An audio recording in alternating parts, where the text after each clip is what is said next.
pleasure to say a few words about these two great books.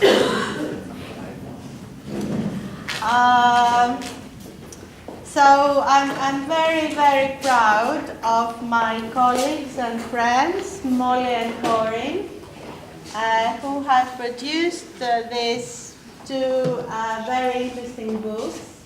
They are very different, but also they have some very interesting similarities. And of course, the thread that connects them is narrative. And Molly's book is about, as we have already said, the theme of narrative imagination. And very interestingly, Molly writes, "Let me now confess something. I never consciously set out to write a book about narrative imagination. So, rather, it was a topic which found me and which would not accept being ignored. I have been engaged with narrative research of one kind or another for about a quarter of a century. In this time, I have explored a range of human experience, mostly through talking to people about their lives.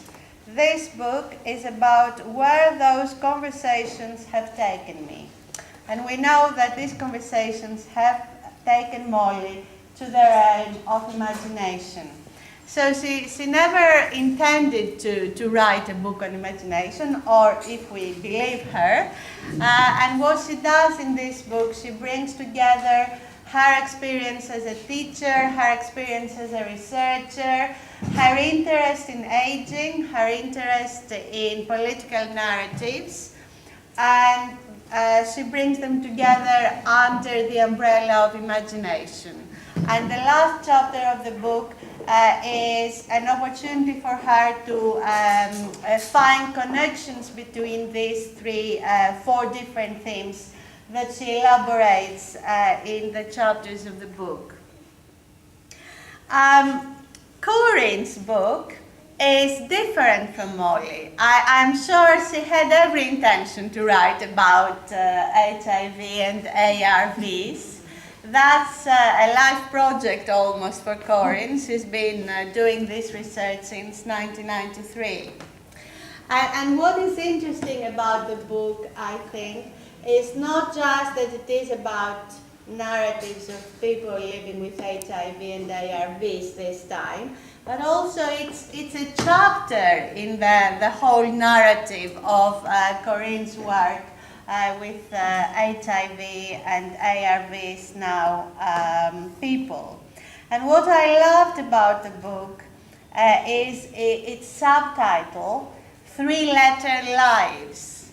And Corinne plays with this idea of three letters. And she takes these three letters and explores throughout the book the limitations, the constraints, but also the possibilities that are opened up through this three-letter kind of configuration. And I found it very, very clever. I mean, the way that this is a book about narratives and stories and rich stories. There is a lot of research here and a lot of stories being analyzed. And then all this multiplicity and richness of stories is configured within the three-letter lives, which I thought was one of its great inventions. One thing that I loved about Corinne, this is so much about Corinne, on page 45, when she writes about research, ways to be shocked. Narrative research, writes Corinne, does not necessarily require people to tell stories. Oh my God. Indeed, in my research, she goes on ferociously, I never ask people to do this, still less to tell the story of their lives or their lives with HIV. I try to avoid the more coercive aspects of entertaining people into storytelling.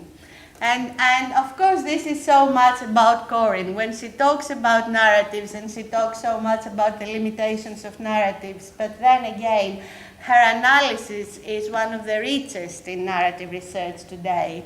The very, very sophisticated way that she reads stories and looks at them through a sort of Derridian, I would think. Derrida would be your most influential theorist, I think, but also she shows how much she's aware of all the literature around narratives.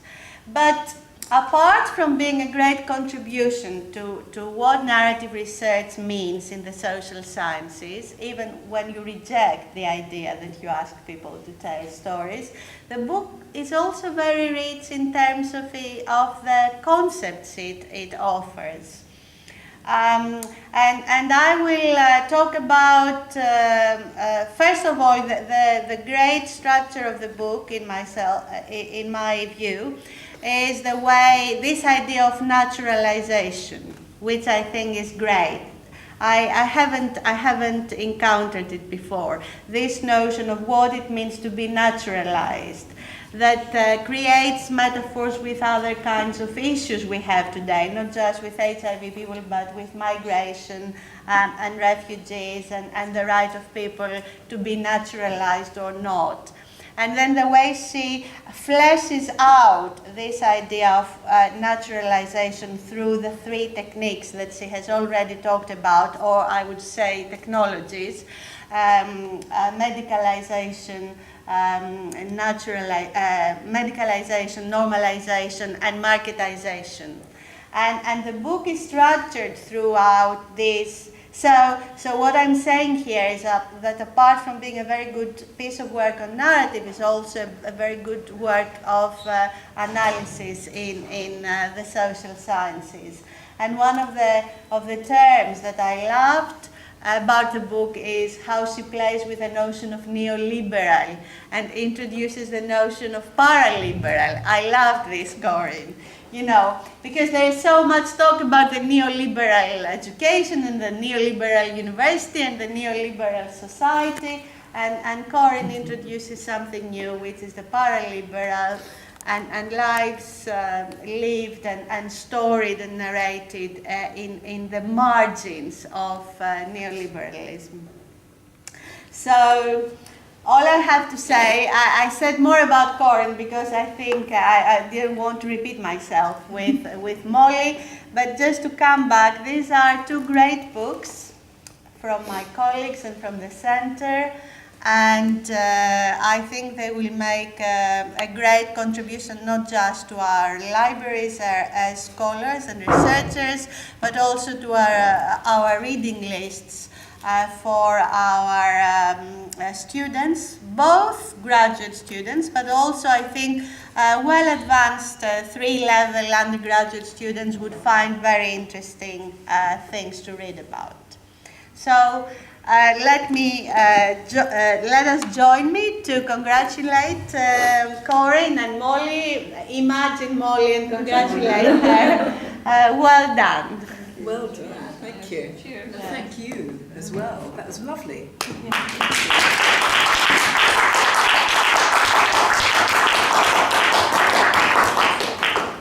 And thank you, Corinne. After 13 hours on the plane this morning, you look very fresh. It's been rejuvenating.